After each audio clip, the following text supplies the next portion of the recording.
الحمد لله الذي زين النبيين بحبيبه المصطفى ومن على المؤمنين بنبيه المجتبى والصلاة والسلام على سيدنا ومولانا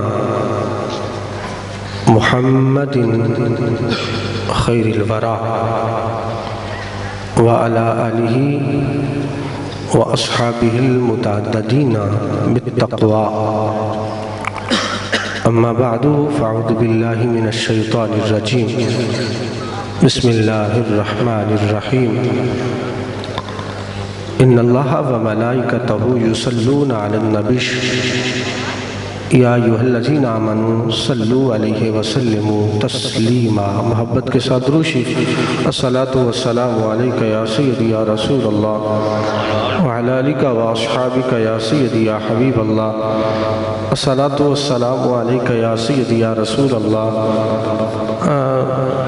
من پتہ تسی تھک گئے ہو پر تھوڑی جی مہربانی کرنی ہے، درود شریف محبت نال پڑھ لو، کوئی زیادہ لمبی چوڑی انشاءاللہ گفتگو نہیں ہوئے گی، کچھ چند ایک باتاں تھوڑی گوش گزار کرنی ہے، محبت نال درود شریف پڑھ لو۔ الصلاۃ والسلام علیک یا سیدی یا رسول اللہ وعلی آلک واصحابک یا سیدی یا حبیب اللہ۔ انجم کی زو تھی نہ شمس و قمر کا ظہور تھا، انجم کی زو تھی نہ شمس و قمر کا ظہور تھا، آنکھیں جب نہ تھیں تو محمد کا نور تھا صلی اللہ علیہ وسلم۔ اور میخانہ سہارا دیتا ہے نہ جام سہارا دیتا ہے، میخانہ سہارا دیتا ہے نہ جام سہارا دیتا ہے، ہم کو تو بس میرے آقا ایک تیرا نام سہارا دیتا ہے۔ مختصر حمد و صلاۃ کے بعد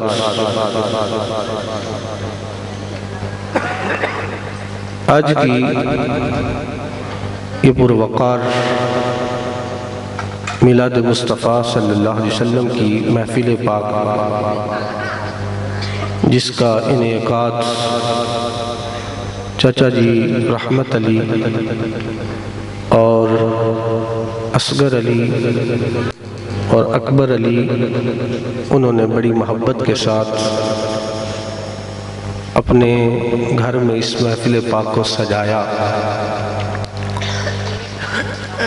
دعا کریں کہ اللہ تعالیٰ ان کی اس محبت کو اپنی بارگاہ میں قبول فرمائے، اللہ تعالیٰ حضور کے میلاد کے صدقے سے اس گھر میں اپنی رحمتوں کا نزول فرمائے۔ محترم بھائی تصدق صاحب نے مجھے حکم ارشاد فرمایا، اس کے مطابق میں حاضر ہوں۔ دعا کریں کہ اللہ تعالیٰ میری اور آپ کی حاضری اپنی بارگاہ میں قبول فرمائے۔ میری گفتگو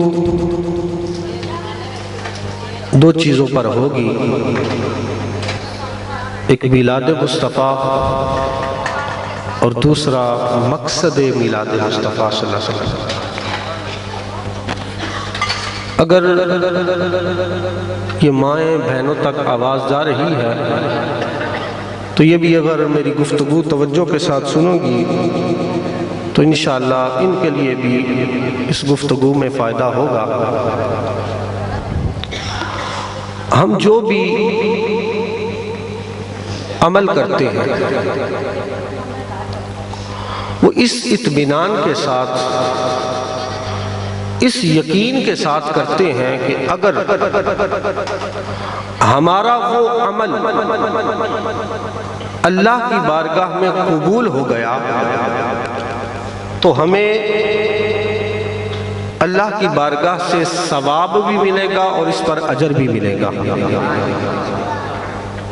جو بھی ہم عمل کرتے ہیں۔ تو قبولیت کے اعتبار سے جتنے بھی اعمال ہیں ان کی دو قسمیں ہیں. کچھ وہ اعمال ہیں جو قبولیت کے اعتبار سے ظن کے درجے پر ہیں. کچھ وہ اعمال ہیں جو قبولیت کے اعتبار سے قطعی القبول ہے. ظن کا معنی ہوتا ہے گمان، شک کہ پتہ نہیں میرا یہ عمل اللہ کی بارگاہ میں قبول ہے یا اللہ کی بارگاہ میں قبول نہیں. اور قطعی القبول وہ عمل ہے کہ جس کی قبولیت میں کسی قسم کا کوئی شک نہیں. تو اعمال جو بھی ہم کرتے ہیں وہ دو قسموں پر ہے، ظنی القبول اور قطعی القبول. اب میں اس کی مثال دینے لگا ہوں کہ مثال کے طور پر ایک بندہ ساری زندگی اگر نمازیں پڑھتا رہے تو مجھے بتائیے کیا وہ یہ یقین سے کہہ سکتا ہے کہ اس کی نمازیں اللہ کی بارگاہ میں قبول ہو گئی ہیں؟ نہیں کہہ سکتا. عمل بہت بڑا ہے، تاکید سب سے زیادہ آئی ہے، لیکن قبولیت کے اعتبار سے یہ ظن کے درجے پر ہے کہ ہو سکتا ہے قبول ہو جائیں، ہو سکتا ہے رد ہو جائے. روزہ بہت بڑا عمل ہے لیکن قبولیت کے اعتبار سے وہ ظن کے درجے پر ہے. ہو سکتا ہے قبول ہو جائے، ہو سکتا ہے رد ہو جائے. حج بہت بڑا عمل ہے لیکن قبولیت کے اعتبار سے وہ ظن کے درجے پر ہے. ہو سکتا ہے قبول ہو جائے، ہو سکتا ہے رد ہو جائے. اسی طرح صدقہ اور خیرات، زکوٰۃ، یہ عمل بہت بڑے ہیں مگر قبولیت کے اعتبار سے ظن کے درجے پر ہے. ہو سکتا ہے قبول ہو جائے، ہو سکتا ہے رد ہو جائے. مگر خدا کی عزت کی قسم دو عمل ایسے ہیں جو کبھی رد نہیں ہو سکتے. ہو سکتا ہے نمازی کی نمازیں رد ہو جائیں، روزے دار کے روزے تو ٹھکرائے جا سکتے ہیں، پیشانی پہ بنے ہوئے سجدوں کے داغ تو ٹھکرائے جا سکتے ہیں، زکوٰۃ دینے والے کی زکوٰۃ تو رد ہو سکتی ہے. بڑے بڑے شیخ القرآن، شیخ الحدیث مردود ہو کے مر سکتے ہیں، مگر اللہ کی عزت کی قسم دو عمل ایسے ہیں جو کبھی رد نہیں ہوتے. ایک قبلی والے پہ پڑا ہوا درود رد نہیں ہوتا، دوسرا مصطفیٰ کا میلاد رد نہیں ہوتا. نعرہ تکبیر، نعرہ رسالت، نعرہ حیدری، احمد و شان مصطفیٰ، علماء اہل سنت. اب سوال یہ پیدا ہوتا کہ کیا وجہ ہے کہ نمازیں رد ہو سکتی ہیں، درود رد کیوں نہیں ہوتا؟ حج، روزہ، صدقہ اور خیرات رد ہو سکتے ہیں، مصطفیٰ کا میلاد رد کیوں نہیں ہوتا؟ اس کی دو وجہ ہیں. ایک وجہ تو یہ کہ اللہ نے ہمیں حکم دیا کہ تم نماز پڑھو، اور تقریباً 750 مرتبہ حکم دیا کہ نماز قائم کرو. لیکن ایمان سے بتاؤ کہ اس نے ہمیں حکم دیا، کیا وہ خود بھی نماز پڑھتا ہے؟ نہیں پڑھتا. ہمیں حکم دیا کہ تم روزے رکھو، لیکن خود سحری اور افطاری اور کھانے پینے سے پاک ہے. ہمیں حکم دیا کہ میرے گھر بیت اللہ کا طواف کرو، لیکن خود نہیں کرتا. کیوں؟ اس لیے وہ فرماتا ہے کہ تم میرے گھر کا طواف کرو، میں کس کے گھر کا کروں؟ میں تو ان چیزوں سے پاک ہوں. ہمیں حکم دیا کہ تم زکوٰۃ دو، لیکن خود زکوٰۃ نہیں دیتا، اور یہ اس کا کرم ہے کہ وہ زکوٰۃ نہیں دیتا، اس لیے کہ زکوٰۃ دی جاتی ہے حساب سے۔ وہ فرماتا ہے میں رب مصطفیٰ ہوں، لہذا حساب سے تو دے، میں رب مصطفیٰ ہوں، میں تو یار کے غلاموں کو جب بھی عطا کرتا ہوں بغیر حساب کے عطا کرتا ہوں، بغیر حساب کے عطا کرتا ہوں۔ تو ہمیں حکم دیا کہ تم نمازیں پڑھو، لیکن خود نمازیں نہیں پڑھتا۔ ہمیں حکم دیا تم حج کرو، لیکن خود حج نہیں کرتا۔ ہمیں حکم دیا کہ تم زکوٰۃ دو، لیکن خود زکوٰۃ نہیں دیتا۔ اور اللہ کا علم محیط ہے جو ہر زمانے کو گھیرے ہوئے ہے۔ رب جانتا تھا کچھ ایسے لوگ آئیں گے جن کے سینوں میں یہ ارمان اٹھیں گے کہ مولا کوئی تو ایسا عمل ہوتا، تو بھی کرتا ہم بھی کرتے۔ جب ہم اس عمل کو کرتے تو ہم فخر سے کہتے کہ یہ وہ عمل ہے جو ہم بھی کر رہے ہیں، ہمارا رب بھی کرتا ہے۔ تو رب فرماتا ہے آؤ، اگر چاہتے ہو جو عمل میں کرتا ہوں وہ تم بھی کرو، تو آؤ، یار پہ درود میں بھی بھیج رہا ہوں، تم بھی بھیجو، یار کا میلاد میں بھی منا رہا ہوں، تم بھی مناؤ۔ میں یار کا میلاد میں بھی منا رہا ہوں، تم بھی مناؤ، اور یار پہ درود میں بھی پڑھ رہا ہوں، تم بھی پڑھو۔ اور پھر یہ نماز بندے کا عمل ہے، اگر اس میں کچھ کمی ہو گئی تو حکم ہے کہ یہ تیرا عمل ہے، اس میں اگر کمی ہوئی ہے، واجب رہ گیا ہے تو اس کو سجدہ صاف کر کے پورا کر۔ حج بندے کا عمل ہے، اگر کوئی کمی رہ گئی تو تو خود پوری کر۔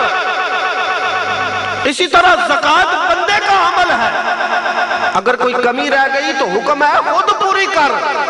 لیکن وہ فرماتا ہے کوئی عالم ہو یا جاہل، کوئی نیک ہو یا گناہگار، بس وہ آنکھیں بند کر کے میرے یار پہ درود پڑھتا رہے، اگر کوئی کمی رہ گئی تو میں خود پوری کر دوں گا، اس لیے کہ یار پہ درود میں پڑھ رہا ہوں۔ فرمایا غریبوں، یہ غربت کا بہانہ کر کے یار کا میلاد نہ چھوڑنا، تم جیسے بھی ہو میرے یار کا میلاد مناؤ، کوئی کمی رہ گئی تو میں خود پوری کر دوں گا، اس لیے کہ یار کا میلاد میں خود منا رہا ہوں۔ نعرہ تکبیر، نعرہ رسالت، نعرہ حیدری، علماء اہل سنت، جشن عید میلاد النبی۔ اور حدیث پاک میں آتا ہے حضور کے چچا حضرت عباس رضی اللہ تعالیٰ عنہ حضور کی بارگاہ میں عرض کرتے ہیں، سرکار دو عالم صلی اللہ علیہ وسلم کو بڑے غور سے دیکھ رہے تھے۔ حضور نے پوچھا چچا کوئی حاجت ہے، کچھ کہنا چاہتے ہیں؟ آقا نے فرمایا، حضرت عباس کہتے ہیں ہاں یا رسول اللہ، مجھے ایک بات یاد آ گئی۔ پوچھا کیا؟ کہ یا رسول اللہ صلی اللہ علیہ وسلم، جب آپ کی عمر مبارک 40 دن کی تھی اور آپ حضرت حلیمہ سعدیہ کے گھر میں پنگوڑے میں تھے تو میں آپ کو دیکھنے کے لیے گیا، میں نے دیکھا کہ پنگوڑے میں آسمان کا چاند آپ سے باتیں کر رہا تھا۔ آقا نے فرمایا کہ چچا جانتے ہو وہ مجھ سے کیا کہہ رہا تھا؟ حضور فرماتے ہیں کہ چچا مجھے جس چادر کے ساتھ باندھا گیا تھا وہ میری بائیں طرف گر پڑی، میں نے رونا چاہا تو آسمان کے چاند نے مجھ سے کہا کہ آقا آپ مت روئیے، اس لیے کہ اگر آپ کے آنسو کا قطرہ زمین پہ گر پڑا تو اللہ آسمان کو زمین پر الٹ دے گا۔ میں خاموش ہو گیا۔ اور چچا میں نے رونا چاہا تو آسمان کے چاند نے مجھ سے آ کر کہا کہ یا رسول اللہ صلی اللہ علیہ وسلم آپ مت روئیے، اس لیے کہ اگر آپ کے آنسو کا قطرہ زمین پہ گر گیا تو اس زمین پر سبزہ نہیں اگے گا۔ مجھے امت پہ ترس آ گیا، میں خاموش ہو گیا۔ اور فرمایا چچا اس سے بھی آگے کی بات نہ بتاؤں؟ کہا یا رسول اللہ فرمائیے۔ حضرت عباس یہ باتیں سن کر جھوم رہے تھے۔ آقا فرماتی ہیں اے چچا جب میں اپنی ماں کے پیٹ میں تھا تو لوہے محفوظ میں جو قلم چلتی تھی اس قلم کے چلنے کی آواز میں ماں کے پیٹ میں سن لیا کرتا تھا۔ اور فرمایا چچا اس سے بھی آگے کی بات بتاؤں؟ کہا یا رسول اللہ بتائیے۔ فرمایا چچا جب میں ماں کے پیٹ میں تھا تو سورج جب غروب ہو کر خدا کے عرش کے سامنے سجدہ ریز ہوتا تھا اور سبحان ربی الاعلیٰ کی صدائے بلند کرتا تھا تو اس کی تسبیح و تحلیل کی آواز میں ماں کے پیٹ میں سن لیا کرتا تھا۔ اور فرمایا چچا اس سے بھی آگے کی بات بتاؤں کہ جب میں اس دنیا میں آیا 12 ربیع الاول کی سہانی صبح سوموار کے دن جب میں اس دنیا میں آیا تو اللہ نے میری آمد پر 7 آسمانوں کے اوپر ایسے پہاڑ پیدا کیے اور ان پہاڑوں پر لاتعداد فرشتے پیدا کیے جن کی تعداد سوائے خدا کے کوئی نہیں جانتا۔ وہ فرشتے کیا کرتے ہیں؟ ان کا کام یہ ہے کہ جو میرا امتی میرا نام سن کر اس کے آزاد جنبش میں آ جائیں اور اس کی زبان سے میری ذات پر درود و سلام نکل آئے تو آقا فرماتے ہیں کہ وہ فرشتے اللہ کی تسبیح و تحلیل کرتے رہتے ہیں، اس کی حمد بیان کرتے رہتے ہیں، اور جو بندہ میرا نام سن کر اس کے سارے آزاد جنبش میں آ جائے اور وہ مجھ پر درود و سلام پڑھے وہ فرشتے اپنی تسبیح و تحلیل کا ثواب اس بندے کے نامہ اعمال میں لکھ دیتے ہیں۔ یہ کتنے بڑے اعزاز کی بات ہے۔ اور پھر اللہ نے حکم دیا فرمایا فَاذْكُرُونِي أَذْكُرْكُمْ وَاشْكُرُوا لِي وَلَا تَكْفُرُونَ کہ میرے بندے تو مجھے یاد کر میں تجھے یاد کر۔ اب بندہ کتنا خوش نصیب ہے کہ جو زمین پر اپنے رب کا نام لے رہا ہے اس کا رب عرش اولیٰ پر اپنے بندے کا ذکر کر رہا ہے۔ اور یہاں پر اللہ نے فرمایا تو میرا ذکر کر میں تیرا ذکر کروں گا۔ اگر کوئی بندہ اللہ کو ایک بار یاد کرتا ہے تو اس کا رب بھی اسے ایک بار یاد کرتا ہے، مگر وہ محبوب وہ رحمت للعالمین آقا صلی اللہ علیہ وسلم کی کرم نوازیاں تو دیکھے۔ آقا فرماتے ہیں کہ اگر کوئی میرا امتی مجھ پہ ایک مرتبہ درود پڑھتا ہے اللہ اس پر 10 رحمتیں نازل کرتا ہے، اس کے 10 گناہ معاف کر دیتا ہے، 10 درجات بلند کر دیتا ہے۔ نعرہ تکبیر، نعرہ رسالت، نعرہ حیدری، علماء اہل سنت، جشن عید میلاد النبی۔ اور یہ درود کی کتنی برکتیں ہیں، کتنی عظمتیں ہیں۔ جو حضور کی ذات پر درود پڑھتا ہے اللہ اس کو کتنا نوازتا ہے۔ ایک بزرگ ہوئے ہیں حضرت محمد بن سلیمان الجزولی جو اپنے وقت کے بہت بڑے ولی بھی تھے اور اپنے وقت کے بہت بڑے عالم دین بھی تھے۔ وہ فرماتے ہیں انہوں نے ایک کتاب لکھی ہے دلائل الخیرات شریف۔ وہ دلائل الخیرات شریف جو کتاب ہے وہ شروع سے لے کر آخر تک ساری کتاب درود پاک میں پر ہے، اس میں درود پاک لکھا ہے۔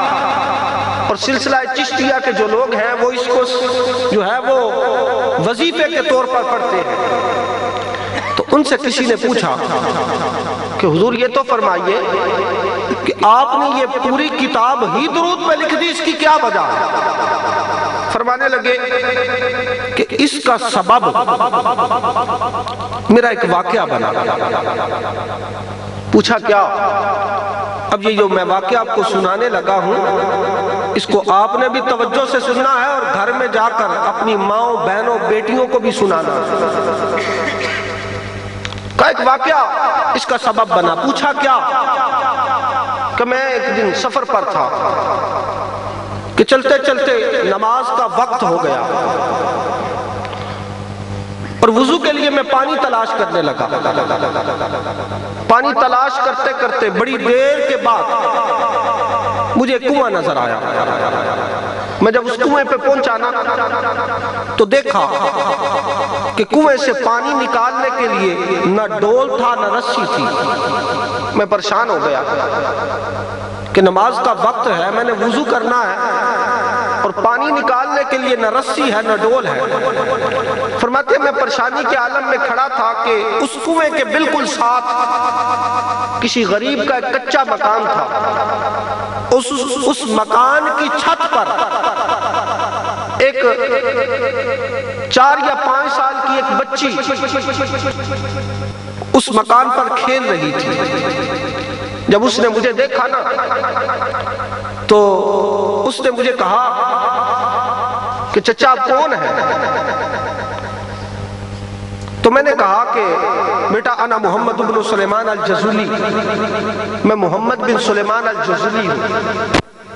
تو چونکہ آپ کا نام جو تھا وہ پورے مصر میں مشہور تھا، لوگ آپ کو جانتے تھے، پہچانتے تھے۔ تو اس بچی نے کہا کہ چچا آپ کیوں پریشان ہیں؟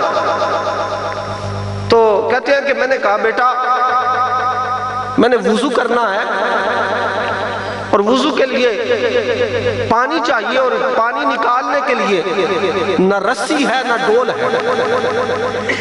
فرماتے ہیں کہ وہ بچی میرے یہ بات سن کے نہ ہنس پڑی اور اس نے ایک بڑا فصیح جملہ بولا۔ اس نے کہا کہ انت الذی یسنا علیک الخیر وانت تتحیر بہ تخرج بہ الماء بہ البئر۔ کیا چچا آپ کی ولایت کے ڈنکے بستیوں میں بجتے ہیں اور اتنا بھی نہیں جانتے کہ کنویں سے پانی کیسے نکالا جاتا ہے؟ فرمانے لگے کہ میں نے کہا بیٹا شاید تو میری بات کو سمجھی نہیں، میں کہہ رہا ہوں کہ پانی نکالنے کے لیے ڈول اور رسی کی ضرورت ہوتی ہے جو یہاں پہ نہیں ہے۔ فرماتے ہیں کہ اس بچی نے نا وہیں کنویں سے، وہیں اپنے مکان کی چھت سے نا وہ تھوڑا سا کنویں کی طرف جھکی اور جھک کر اس نے اپنا تھوک جو تھا وہ اس کنویں میں پھینکا۔ فرماتے ہیں لوگوں اللہ کی عزت کی قسم میں یہ اندازہ لگانا بھول گیا کہ اس بچی کا تھوک پہلے پانی تک پہنچا یا کنویں نے پانی کو اچھال کر پہلے باہر پھینک دیا۔ فرماتے ہیں میں حیران ہو گیا، مجھے وضو بھول گیا۔ میں نے اس بچی کو کہا کیا بیٹی بتا یہ اتنی چھوٹی عمر میں تو نے اتنے بڑے رتبے کیسے پا لیے؟ کہتے ہیں وہ بچی ہنس کر مجھے کہنے لگی کہ چچا اتنے بھی نہیں جانتے کہ یہ رتبے کیسے ملتے ہیں؟ آپ نے فرمایا بیٹا میں تیرے لبوں سے سننا چاہتا ہوں، میں تیرے لبوں پہ قربان جاؤں، مجھے بتا اتنی چھوٹی عمر میں تو نے اتنے بڑے رتبے کیسے پا لیے؟ فرماتے ہیں اس بچی نے کہا والذی نفسی بنفسی بکثرت صلاۃ علی النبی صلی اللہ علیہ وسلم۔